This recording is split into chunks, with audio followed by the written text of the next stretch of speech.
Bonsoir, cher auditeur, et bienvenue dans notre havre de tranquillité historique. Alors que le monde moderne continue sa course effrénée autour de vous, je vous invite à vous installer confortablement, à fermer doucement les yeux si vous le souhaitez, et à entreprendre avec moi un voyage apaisant vers les rives anciennes du Nil. Cette histoire est conçue pour vous offrir un moment de calme et de détente, peut-être même pour vous accompagner doucement vers le sommeil, bercé par les échos d'une civilisation millénaire dont les mystères continuent de nous fasciner. J'aimerais savoir d'où vous nous écoutez ce soir et à quel moment de votre journée vous avez choisi de vous évader avec nous. Partagez votre coin du monde dans les commentaires. C'est toujours un plaisir de découvrir comment notre communauté d'amoureux d'histoire se rassemble à travers les fuseaux horaires et les frontières. Si ces voyages dans le temps vous apportent sérénité et émerveillement, n'hésitez pas à vous abonner pour ne manquer aucune de nos futures explorations historiques, conçues pour apaiser votre esprit et nourrir votre imagination. À présent, laissons derrière nous les préoccupations contemporaines et glissons-nous doucement vers les terres brûlantes de l'Égypte antique, où le grand fleuve dictait le rythme de toute vie. Le soleil se levait lentement sur la vallée du Nil, baignant de sa lumière dorée les champs assoiffés qui s'étendaient à perte de vue. Méripta, un fermier d'une quarantaine d'années, au visage buriné par des décennies passées sous le soleil impitoyable de Haute-Égypte, se tenait debout sur la berge, scrutant l'horizon avec une inquiétude qu'il tentait de dissimuler. « Les Iaux sont en retard cette année, murmura-t-il à son fils aîné Nacht, qui l'avait rejoint silencieusement. « Peut-être demain, père, répondit le jeune homme de 17 ans, répétant les mêmes mots prononcés la veille et l'avant-veille. La famille de Méripta, comme toutes celles qui peuplaient les villages bordant le grand fleuve depuis des millénaires, vivait au rythme des caprices du Nil. Chaque année, vers la fin de la saison de Chémou, quand la chaleur devenait suffocante et que la terre se craquelait de soif, ils attendaient avec un mélange d'espoir et d'appréhension l'arrivée de l'inondation. Cette crue annuelle, qu'ils nommaient Akhet, n'était pas un simple phénomène naturel. C'était la manifestation divine de Hapi, le dieu de l'inondation, qui déterminait par sa générosité ou sa colère si l'année serait placée sous le signe de l'abondance ou de la famine. « Entrons, dit Méripta en posant sa main calleuse sur l'épaule de son fils. « Ta mère et tes sœurs nous attendent pour le repas du matin. Économisons nos forces pour les travaux qui nous restent. » Leur maison de briques de boue séchée, modeste mais solide, abritait 3 générations. Néphéré, l'épouse de Méripta, écrasait des grains d'orge entre 2 pierres plates, tandis que leurs 2 filles cadettes, Hénut et la petite Ti, âgées de seulement 6 ans, préparaient un feu avec parcimonie, utilisant principalement des tiges de papyrus séchées. Dans le coin le plus frais de l'unique pièce principale, la mère de Méripta, une femme aux cheveux blancs comme le lin, tressait habilement des fibres végétales pour en faire une natte. « Toujours rien ?» demanda Néphéré, sans interrompre son travail, bien que la tension dans sa voix trahissait son inquiétude. « Rien !» répondit simplement Méripta en s'asseyant sur une natte usée.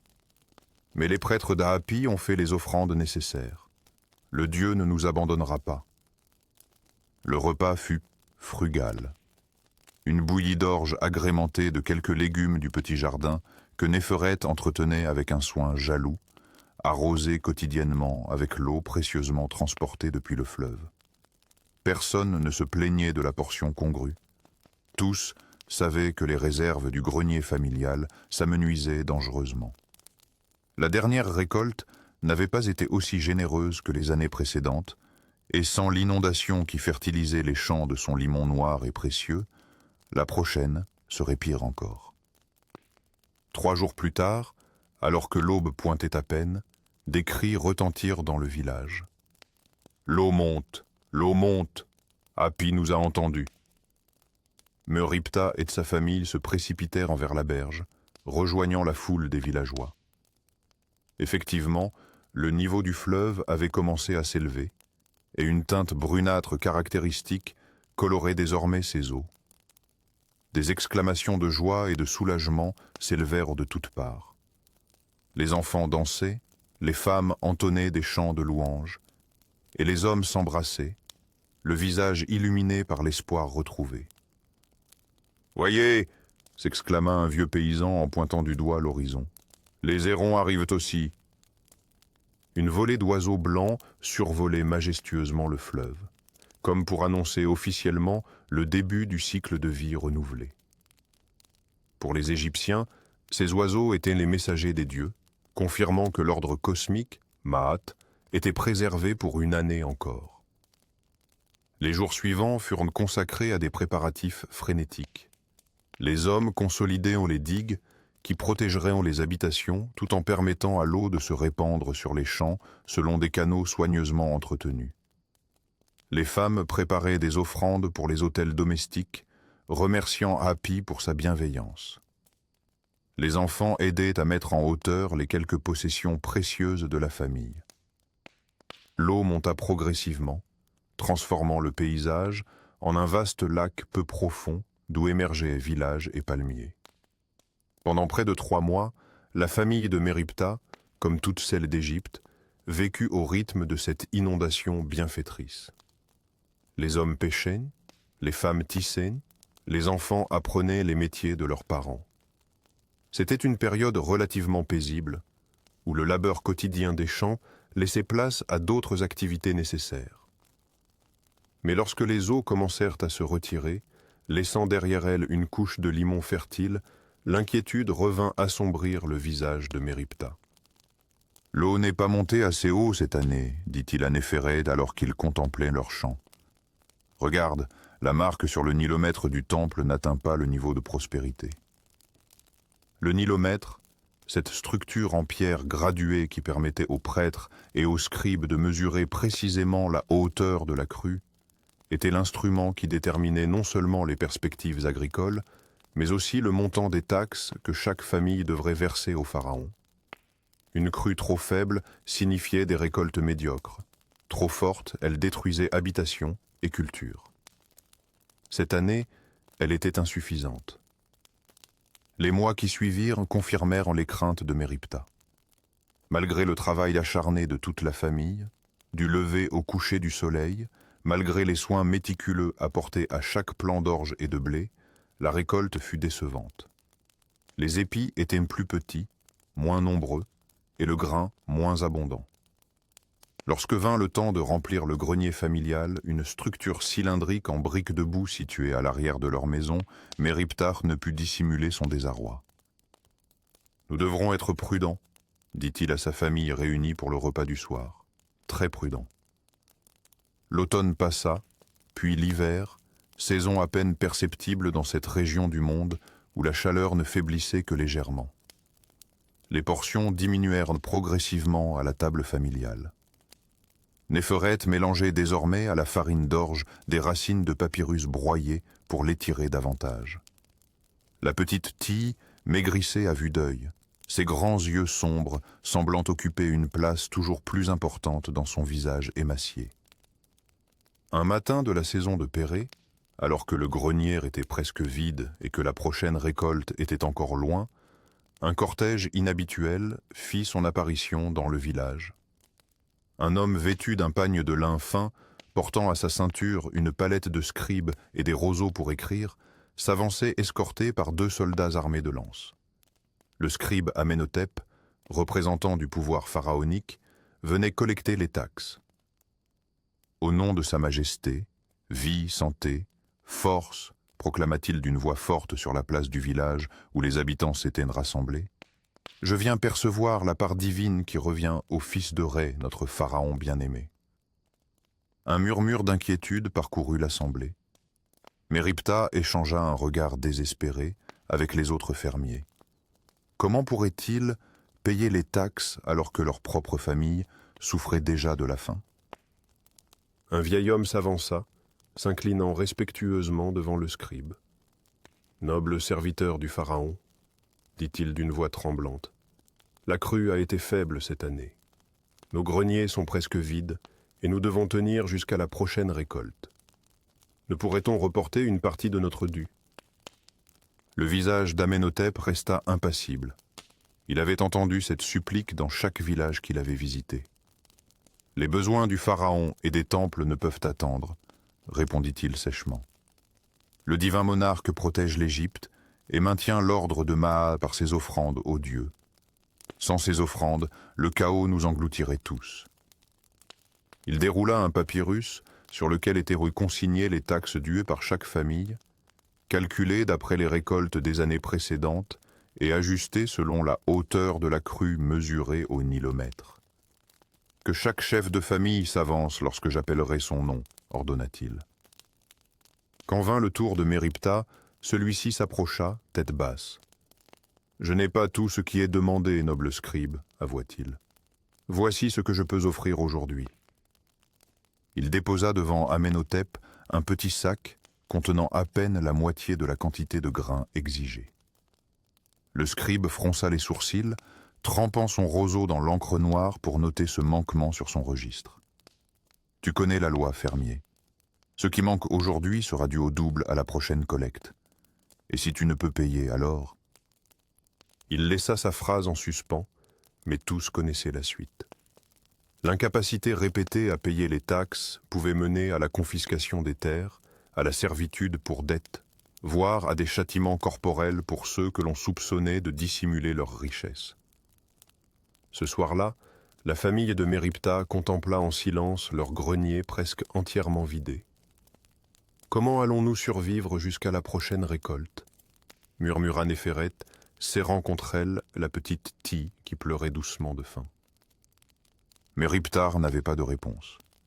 Il savait seulement que des temps encore plus difficiles les attendaient et que leur sort dépendrait entièrement de la prochaine crue du Nil.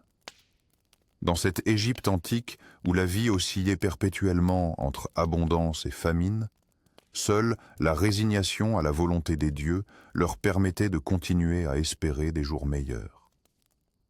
Le soleil n'avait pas encore atteint son zénith lorsque le messager du pharaon arriva dans le village. Ses sandales soulevaient la poussière ocre, tandis qu'il parcourait les ruelles étroites, s'arrêtant devant chaque maison pour annoncer la nouvelle que tous redoutaient. Le recrutement pour les grands travaux royaux avait commencé. Dans la modeste demeure de Méripta, Sénèb, son cousin qui vivait avec eux depuis la mort de ses parents, sentit son cœur se serrer. À 22 ans, il savait que son nom figurerait sur les listes. Les hommes valides entre 20 et 40 ans doivent se présenter demain à l'aube devant le temple d'Horus, proclama le messager d'une voix forte qui ne tolérait aucune contestation. Par ordre de Sa Majesté, que vie, santé et force l'accompagnent. Cette nuit-là, la famille mangea en silence. Néphoré avait préparé un repas plus copieux qu'à l'ordinaire, puisant dans leurs maigres réserves pour offrir à Sénèb un dernier repas décent avant son départ. « Combien de temps serais-je absent » demanda-t-il finalement, brisant le silence pesant qui s'était installé autour du repas. Méripta posa sa coupe de bière et soupira profondément. 4 mois, peut-être 6. Les travaux de la nouvelle pyramide exigent plus d'hommes que jamais. Le pharaon veut qu'elle soit plus grande que toutes les précédentes. À l'aube, Sénèb embrassa chacun des membres de la famille. La petite Ti s'accrochait à sa tunique, refusant de le laisser partir. « Je reviendrai avant que tu n'aies appris à tisser », lui promit-il en détachant doucement ses petits doigts de son vêtement. Puis il rejoignit la file des hommes qui s'étiraient déjà le long du chemin menant au temple. Certains pleuraient silencieusement, d'autres affichaient une résignation stoïque. Tous savaient ce qui les attendait. Des mois de labeur épuisants sous le soleil implacable du désert.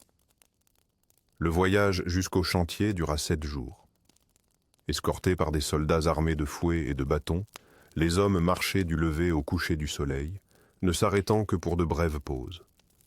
Certains tentèrent de s'enfuir durant la nuit, mais furent rapidement rattrapés et sévèrement battus devant les autres pour servir d'exemple. Lorsqu'ils atteignirent enfin le site de construction, Sénèb fut saisi par l'immensité du chantier. Des milliers d'hommes s'affairaient comme des fourmis autour d'une structure colossale qui s'élevait déjà vers le ciel, tandis que d'autres tiraient d'énormes blocs de pierre sur des rampes de terre battue. « Toi, avec les tailleurs de pierre », ordonna un contremaître à Sénèbe en le poussant rudement vers un groupe d'hommes qui taillaient des blocs de calcaire. Sans formation préalable, il fut mis au travail immédiatement. Ses mains, habituées aux travaux des champs, se couvrirent rapidement d'ampoules qui éclatèrent puis se transformèrent en callosités douloureuses. Chaque soir, épuisé, il s'effondrait sur sa natte dans l'immense campement où s'entassaient les ouvriers, trop fatigués même pour avaler la maigre ration d'oignons, de pain et de bière qui constituait leur quotidien. Les jours se transformèrent en semaines, et les semaines en mois. Le rythme était implacable. 12 heures de travail quotidien, sous la surveillance constante des contremaîtres qui n'hésitaient pas à utiliser leurs fouets pour stimuler les travailleurs ralentis par la fatigue. Sénèbe vit des hommes s'effondrer d'épuisement, certains ne se relevant jamais. D'autres étaient écrasés par les blocs de pierre qui glissaient parfois des rampes ou tombaient des échafaudages de bois qui craquaient sous le poids des matériaux. Un matin, alors que Sénèbe et 3 autres hommes transportaient un bloc de pierre, la corde céda brusquement. La pierre bascula et écrasa la jambe de Kéti, un pêcheur du delta avec qui Sénèbe avait noué amitié. Ses hurlements déchirèrent l'air, mais le travail ne s'arrêta pas pour autant. 2 hommes emportèrent Kéti vers la tente du médecin, tandis que Sénèbe et les autres devaient continuer leur tâche, le cœur serré par les cris de douleur qui s'éloignaient. Ce soir-là, profitant d'un rare moment de repos, Sénèbe se faufila jusqu'à la tente du médecin. Imhotep, un homme d'âge mûr au crâne rasé, s'affairait autour de nombreux blessés allongés sur des nattes.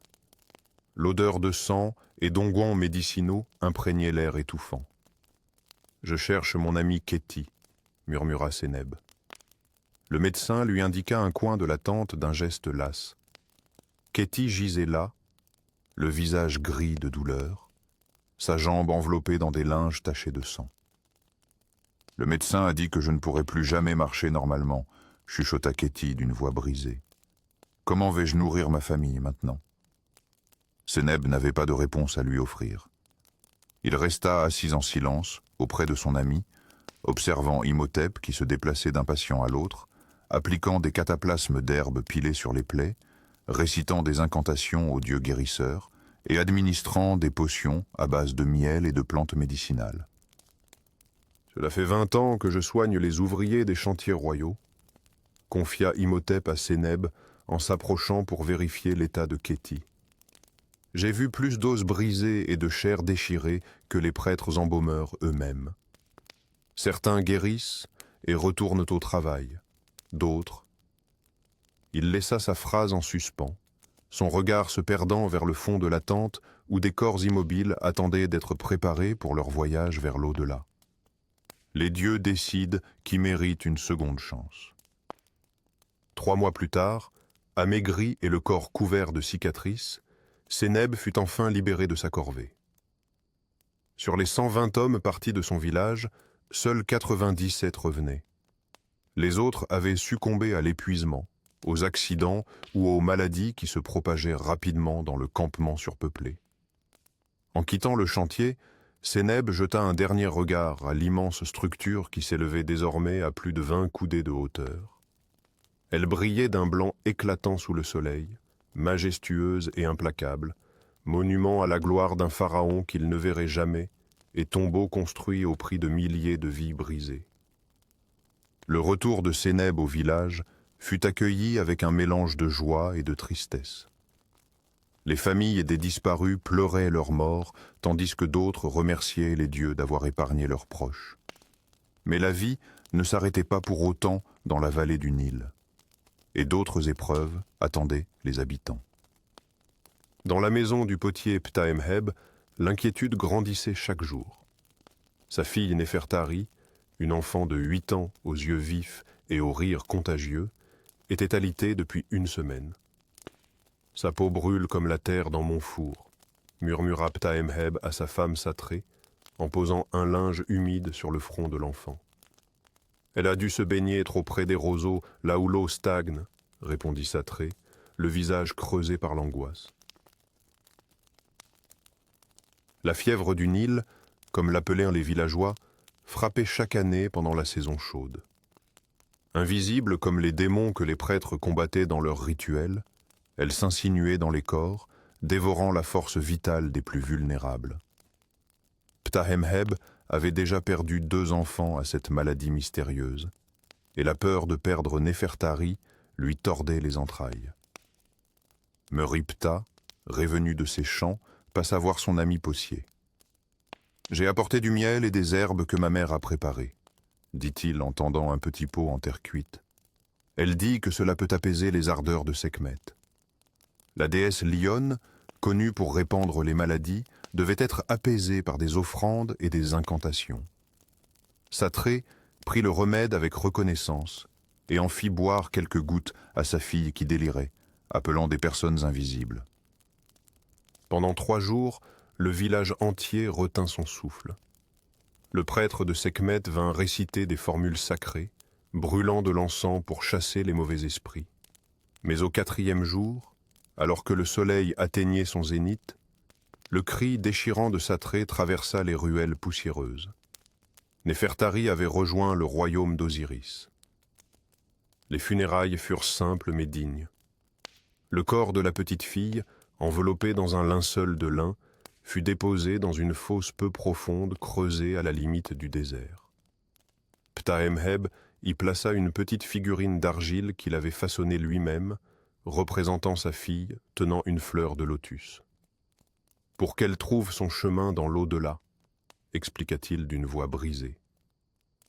Les villageois déposèrent quelques offrandes, un pain, un petit pot de bière, des fleurs. Puis la terre recouvrit le corps de l'enfant, emportant avec elle une partie du cœur de ses parents. La vie continuait pourtant, implacable comme la course du soleil dans le ciel égyptien. Une semaine après les funérailles de Néfertari, Merimpta et sa famille se rendirent au marché de Memphis pour vendre le peu de grains qu'ils avaient pu conserver. La grande cité bourdonnait d'activités, ses rues encombrées de marchands, d'artisans, de nobles portés en litière et d'esclaves chargés de fardeaux. C'est là, près d'un étal de céréales, qu'un cri retentit soudain. « Au voleur! Au voleur !» Un jeune homme décharné tentait de s'enfuir, serrant contre sa poitrine une poignée d'orge volée. 2 gardes le rattrapèrent rapidement, le jetant violemment au sol. La foule se rassembla aussitôt, formant un cercle autour de la scène.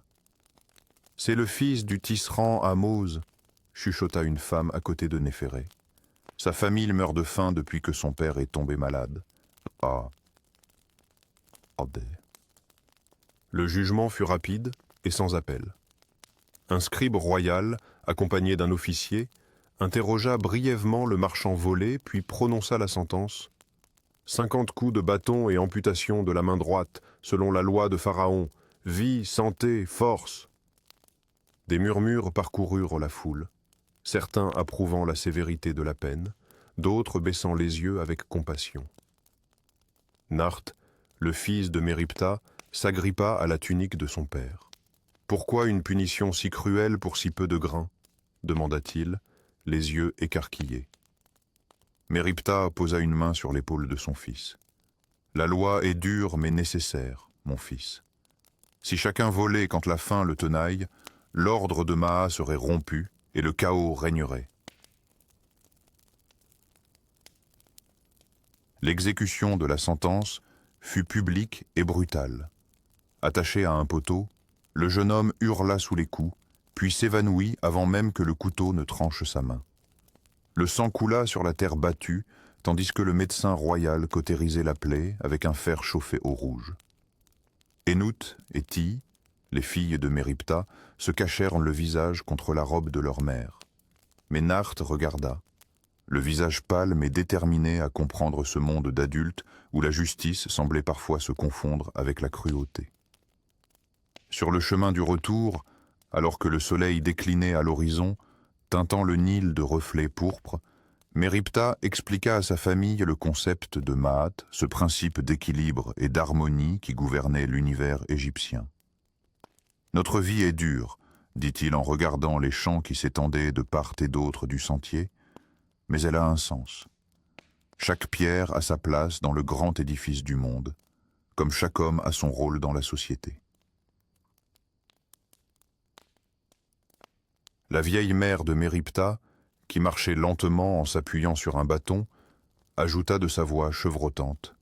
« J'ai vu 70 inondations du Nil, connu des années d'abondance et des années de famine. J'ai enterré mon mari et 2 de mes enfants.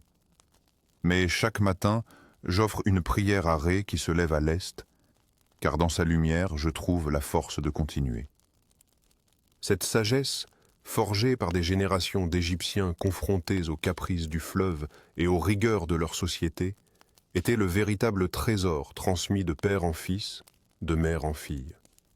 Dans un monde où la mort frappait sans prévenir, où la justice des hommes pouvait être impitoyable, où le travail usait les corps prématurément, les Égyptiens trouvaient réconfort dans leur foi en un ordre cosmique qui donnait sens à leur souffrance.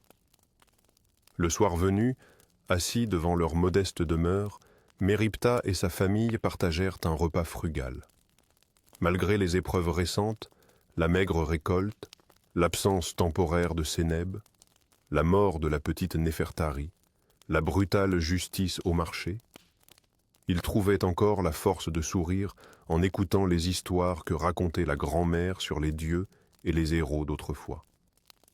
Car si la vie dans l'Égypte antique était indéniablement brutale, elle était aussi imprégnée d'une profonde spiritualité qui permettait à chacun, du plus humble paysan au plus puissant noble, de trouver sa place dans l'ordre éternel de l'univers.